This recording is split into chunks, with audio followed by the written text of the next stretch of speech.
Lesson session academy. तो जैसे कि लास्ट वीडियो में हमने क्लास 7 एनसीईआरटी का chapter number 3 fibre to fabric शुरू कर दिया था, जिसके अंदर हमने मेनली एनिमल फाइबर्स की बात करी थी। इसके अंदर एनिमल फाइबर्स के बारे में ही देखेंगे। तो हमने सबसे पहले वुल को देखा था एनिमल फाइबर में कि वुल किससे किस किस एनिमल से हम एक्सट्रैक्ट कर सकते हैं। फिर एनिमल वुल जो हमें ईल्ड होता है वो एनिमल्स के वुल जो है किस पार्ट से एक्सट्रैक्ट करते हैं, उसकी फ्लीस से यानी कि स्किन से। और अलग अलग स्टेट में अलग अलग टाइप के एनिमल्स हैं जिससे हम वुल जो है एक्सट्रैक्ट कर सकते हैं।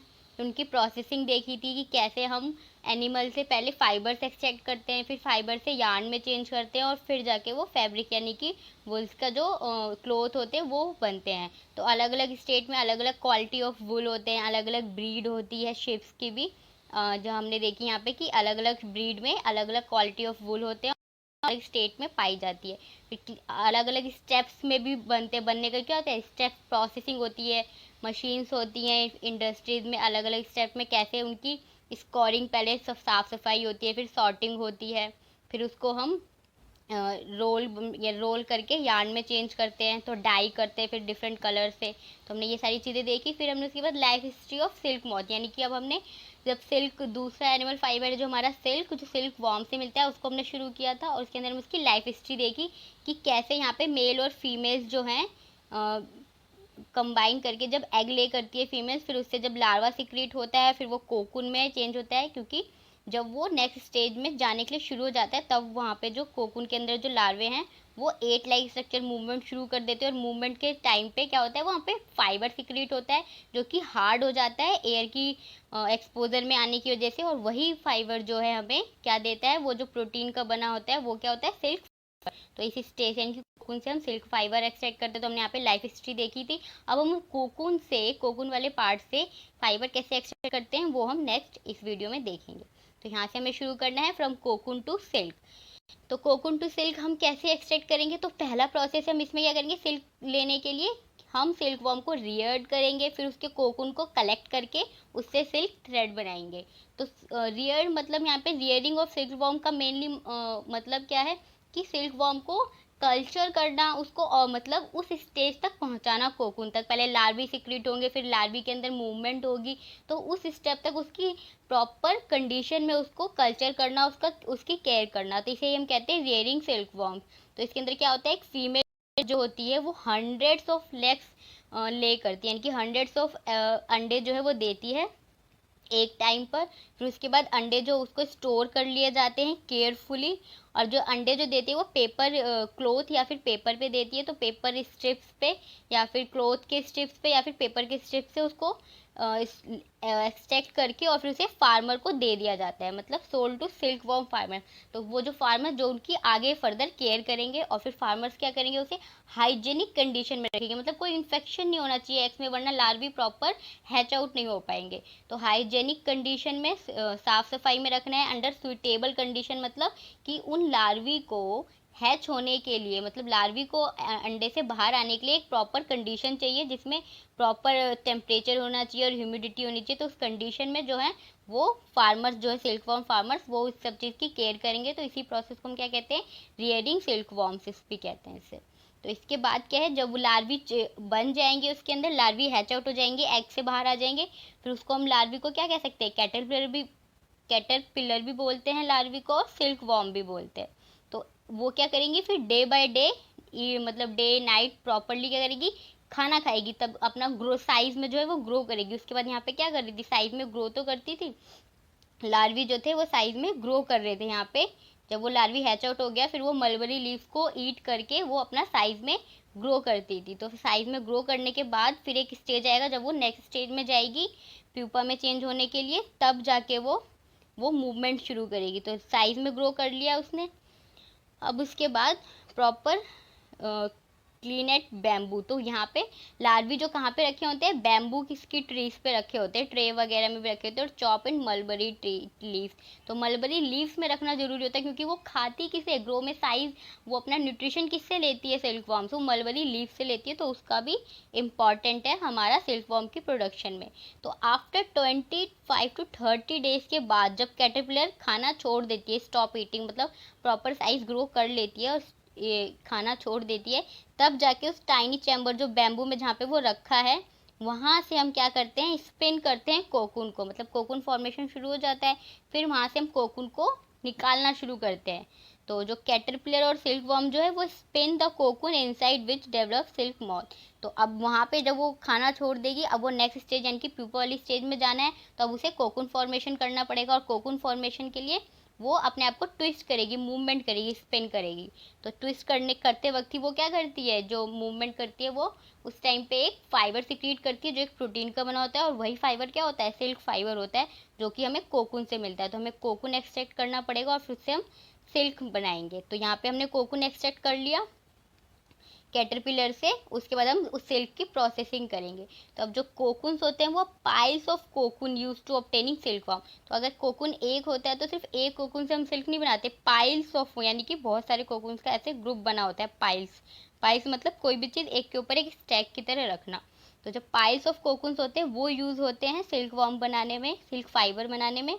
तो जब इसको हम कैसे बनाते हैं, कोकून को हम सन के सामने रख देते हैं और बॉइल्ड और एक्सपोज टू स्टीम, मतलब उसको हीट करते हैं, एक तरह से बॉईल करते हैं, स्टीम देते हैं। और फिर सिल्क फाइबर क्या होता है, उसमें से सेपरेट आउट हो जाता है। तो जैसे ही कोकून को हम सन के सामने रखते हैं या फिर बॉईल कर लेते हैं या फिर उसको स्टीम देते हैं, तो उसके अंदर से जो सिल्क फाइबर है वो अलग हो जाता है। तो processing take out threads from cocoon. तो वहाँ से जब सिल्क अलग हो जाएगा तो हमें वो थ्रेड की फॉर्म में मिलेगा। तो जो थ्रेड मिलेगा उसे हम क्या कहेंगे, सिल्क। और फिर उसको हम क्या करेंगे, रील में बना देंगे, यानी कि उसको यार्न की तरह हम रोल कर देंगे और फिर उसकी रील मिल जाएगी। तो ये रील ऑफ सिल्क मिल गया। अब इससे हम कोई भी फैब्रिक बना सकते हैं। तो रीलिंग इज डन न स्पेशल मशीन। तो अब पहले ये सारी चीज़ें हाथों से होती थी, बट अब हर एक प्रोसेस के लिए मशीन्स अवेलेबल है। तो which unwind the threads of the fibre of the silk from the cocoon. तो अब मशीन्स भी है कि वो उनके अंदर कोकून डाल दो, वो खुद ही उसके अंदर से क्या करेंगी, थ्रेड को एक्सट्रैक्ट करके अनवाइंड करके उसे रील की फॉर्म में हमें बना के दे देती है। तो मशीन्स ये सारी काम कर देती है। तो सिल्क फाइबर जो होते हैं are then spun into silk thread. अब जो हमने फाइबर्स बनाए थे, अब वो थ्रेड यानी कि यान की फॉर्म में चेंज हो जाएंगे। जब यान की फॉर्म में चेंज हो जाएंगे फिर उससे फैब्रिक बना सकते हैं। उसके बाद हम वूवन इनटू सिल्क क्लॉथ। तो जब थ्रेड में चेंज हो जाएगा तो उसके बाद हम बुनाई करके उसे सिल्क के कपड़े बना सकते हैं। तो यहाँ पे हमारा चैप्टर खत्म हो गया है। यहाँ पे आपको डायग्राम्स में दिख रहा है, यहाँ पे कोकून से हम सिल्क कैसे रहे। पहले जो फीमेल मोथ थी उसने एग ले किए, फिर एग ले करने के बाद उस एग में से जो थे वो लार्वी हैच आउट हो गए। और फिर लार्वी ने यहाँ पे सबसे बड़ा इंपॉर्टेंट क्या काम किया, उसने जो लीव्स पे मलबरी थी उसको ईट किया, उससे न्यूट्रिशन लिया और फिर उसने कोकून बनाना शुरू किया। और फिर इस कोकून को हमने एक्सट्रैक्ट करके इससे क्या किया, हमने सिल्क फाइबर बनाया, सिल्क फाइबर मतलब लिया। हम यहाँ पे डिस्कवरी ऑफ सिल्क का एक छोटा सा टॉपिक है। तो इसके अंदर मतलब स्पेशली अननोन है, कोई एग्जैक्ट डिस्कवरी नहीं है, मतलब अननोन है, बस एक प्रिडिक्शन है कि चाइना में इसकी डिस्कवरी हुई थी। तो एक चाइनीज लेजेंड थे यहाँ पे जिनका नाम था सी लोंग ची। तो ये एक एम्परर थे होंग टी टू फाइंड। तो इन्होंने होंग टी to find the cause of damage. तो इन्होंने क्या काम मिला था, इन्हें काम मिला था कि फाइंड करने के लिए कि मलबरी लीव्स जो थी उनका डैमेज कैसे हो रहा है। क्योंकि सिल्क क्या करती है, मलबरी लीव्स पे अपना फेड करती है, तो फेड करती है तो गार्डन में वो कम होते जा रहे थे। तो उन्हें काम मिला कि मलबरी लीव्स डैमेज क्यों हो रही है, ये पता लगा है। तो उन्होंने नोटिस किया, शी ऑल्सो नोटिस दैट उसमें जो वॉर्म्स है, वहाँ पे छोटी छोटी वॉर्म्स है जो मलबरी लीव्स को ईट कर रही है। और फिर उन्होंने देखा कि वहाँ पे से स्पिनिंग शाइनिंग कोकून, मतलब शाइनिंग कोकून्स का भी वहाँ पे फॉर्मेशन हो रहा है उसके आसपास, मतलब जहाँ पे मलबरी लीव्स को वो ईट कर रहे हैं वॉर्म्स। और फिर एक्सीडेंटली क्या हुआ, उनको कोकून जो था वो उनकी टी में गिर गया। और जैसे टी में गिरेगा तो उसको हाई टेम्परेचर मिलेगा तो वो बर्ड हो जाएगा। तो वहाँ से क्या हो गया था, थ्रेड्स जो थे वो सेपरेट हो गए थे, फाइबर से शाइनी जो थ्रेड्स यानी कि सिल्क जो था वो सेपरेट हो गया। तो वैसे ही सिल्क की क्या होगी, डिस्कवरी हो गई। तो ये कहाँ से शुरू हुआ, चाइना से शुरू हुआ। तो काफ़ी ईयर्स तक क्या था, वहाँ पे क्लोजली यानी कि सीक्रेटली सिल्क का फॉर्मेशन हुआ हंड्रेड्स ऑफ ईयर्स तक। उसके बाद धीरे धीरे जो कुछ ट्रेडर्स और ट्रैवलर्स हैं उन्होंने इंट्रोड्यूस किया सिल्क को दूसरी कंट्रीज़ में भी ले जाके। और जिस रास्ते से वो ले जाते थे सिल्क को उसे हम सिल्क रूट भी कहते थे। तो सिल्क रूट के बारे में आप आगे हिस्ट्री के कुछ चैप्टर्स में पढ़ेंगे, ट्रेडर्स एंड ट्रैवलर्स के बारे में। तो वो आपको हिस्ट्री के टीचर्स पढ़ाएंगी। तो यहाँ पे हमारा चैप्टर कंप्लीट हो जाता है। अब हमें क्वेश्चन आंसर डिस्कस करने हैं। तो देखते हैं क्वेश्चन आंसर। तो क्वेश्चन हमारा फर्स्ट है हमारा, तो यहाँ पे हमें राइम्स देखनी है जो आपने बचपन में सुनी होगी। Baa baa black sheep, have you any wool, Mary had a little whose fleece was white as snow. तो इसका फर्स्ट क्वेश्चन इसमें से क्या पूछा है, which part of black sheep have wool. तो ब्लैक शिप जो होती है उसके कौन से पार्ट से हमें वुल मिलता है। तो हमने यहाँ पे देखा था कि हमें उसकी स्किन से मिल रहा था, स्किनी हेयर से, यानी कि फ्लीस से मिल रहा था। हैव यू एनी वुल, तो baa baa black sheep, have you any wool, तो Mary had a little lamb whose fleece. तो लिटिल लैम्ब यानी कि यहाँ पे हम शिप को बोल रहे हैं जिसकी फ्लीस जो है वो वाइट जैसी दिख रही है जैसे स्नो, और वो वाइट क्या है, वो वुल है, वुल रिप्रेजेंट कर रहा है। तो which is meant by white fleece of the lamb, तो यहाँ पे वाइट फ्लीस क्या रिप्रेजेंट कर रहा है, उसकी वुल की स्किन को, जो उसकी हेयरी स्किन है वो रिप्रेजेंट कर रहा है white fleece of the lamb. Next question हमारा, silkworm, A caterpillar, A larva, B larva, choose correct option. तो यहाँ पे एक सिल्क वॉर्म को हम क्या कह सकते हैं, कैटरपिलर होता है या वो लार्वा होता है। तो हमने देखा था ऊपर, सिल्क वॉर्म को हम कैटरपिलर भी बोल सकते हैं और उसके लार्वा का ही नाम होता है कैटरपिलर। तो हम दोनों ही नेम सिल्क वॉर्म के लिए बोल सकते हैं, तो बोथ ए एंड बी होगा। नेक्स्ट हमारा, which of the following does not yield wool. तो इस कौन सा एनिमल जिससे हम वुल नहीं लेते। हमने देखा था एग्जाम्पल में, डायग्राम में भी, कि याक भी हमें वुल दे सकता है, कैमल से भी एक्सट्रैक्ट कर सकते हैं, गोट से भी, बट कुत्ता यानी कि चाहे उसके आगे वुली लगा दो या कुछ भी लगा दो, डॉग से हमें कभी भी वुल एक्सट्रैक्ट नहीं कर सकते, उसकी स्किन जो है इतनी हेयरी नहीं होती। What is meant by following term. तो रियरिंग, शेयरिंग एंड सेरिकल्चर क्या थे। तो ये हमने चैप्टर में देखा है, रियरिंग जो थे हमारे सिल्क वॉर्म से रिलेटेड थे, सिल्क से सिल्क का कल्चर करना, उसको प्रॉपर कंडीशन में रखना और फिर उसके बाद उसके कोकून को एक्सट्रैक्ट करना। तो सिर्फ उसकी जो कंडीशन थी, प्रॉपर टेम्परेचर और ह्यूमिडिटी के अंदर कल्चर करना, उसको हम क्या कहते हैं, रियरिंग। और शेयरिंग क्या थी, जिसके अंदर हम वुल एक्सट्रैक्ट करने के लिए किसी भी एनिमल की अपर स्किन को जब शेयर करते हैं यानी कि रिमूव करते हैं तो उसे हम शेयरिंग कहते हैं। और सेरिकल्चर क्या था, सिल्क वॉर्म का production by any silk worm, silk fibre का प्रोडक्शन बाय सिल्क वॉर्म, तो उसे हम क्या करते थे, सेरिकल्चर, जिसके अंदर हम सिल्क वॉर्म्स को कल्चर करके उसकी कोकून से क्या कर रहे थे, सिल्क फाइबर को एक्सट्रैक्ट कर रहे थे। तो अब यहाँ पे कुछ फिल इन द ब्लैंक से हमें ऐड करने, शेयरिंग, सॉर्टिंग और इसके बाद क्या है। तो हमने वुल की प्रोसेस में देखा था, सबसे पहले हम स्किन को रिमूव कर रहे थे, शेयरिंग कर रहे थे, फिर उसके बाद हम क्या कर रहे थे, स्कोरिंग यानी कि उसकी सफाई कर रहे थे, तो स्कोर कर रहे थे। फिर हमने शॉर्टिंग करी यानी कि उसकी छटाई करी। फिर छटाई करने के बाद क्या हो रहे थे, उसमें बहुत सारे बर्स बन रहे थे, तो बर्स को हम क्लीन कर रहे थे, जो फ्लफ़ी से जो एरियाज थे स्किन के, उसको फ्लफ़ी वाले को हम अलग से छाट के और फिर उसको क्लीन कर रहे, तो क्लीनिंग ऑफ बर्स आएगा।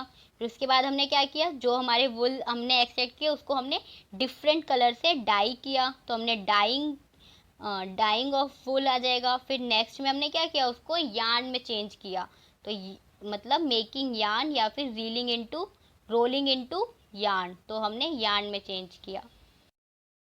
हमारा नेक्स्ट क्वेश्चन है, make sketch of the 2 stages of the life history of silkworm directly related to production of silk. तो सिल्क की प्रोडक्शन में जो 2 स्टेजेस है उनका हमें डायग्राम बनाया। तो हमें सिर्फ कोकून से ही सिल्क मिल जाता है, तो हम कोकून का स्ट्रक्चर बना सकते हैं और उसके पहले हमारा क्या फॉर्म होता है, लार्वा फॉर्म होता है, तो हम लार्वा का भी स्ट्रक्चर बना सकते हैं। तो लार्वा और कोकून के जो वो प्रोडक्शन ऑफ सिल्क में हेल्प करते हैं, तो आप ये दोनों डायग्राम चैप्टर में से देख के बना सकते हैं।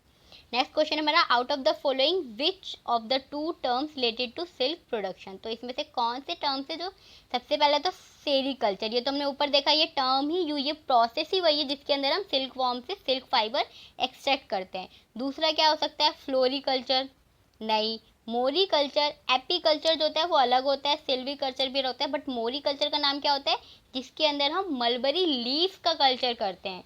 तो सिल्क प्रोडक्शन में सिल्क का तो ज़रूरत है ही, लेकिन सिल्क वॉर्म जो है वो फीड किस पे करते हैं, मलबरी लीव्स पे, तो मलबरी लीव्स का भी इंपॉर्टेंट रोल है, तो मोरिकल्चर भी इसके अंदर हेल्पफुल है।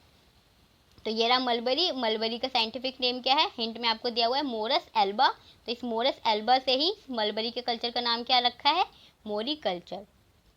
नेक्स्ट है हमारा मैच द कॉलम। तो मैच द कॉलम में हम क्या करेंगे, फर्स्ट है हमारा स्कोरिंग। तो स्कोरिंग का मतलब क्या था, हम क्लीन कर रहे थे इसके अंदर वुल्स को, तो हमने क्या किया, क्लीन की स्किन को, जो हमने स्किन ली वुल से उसको हमने क्लीन किया।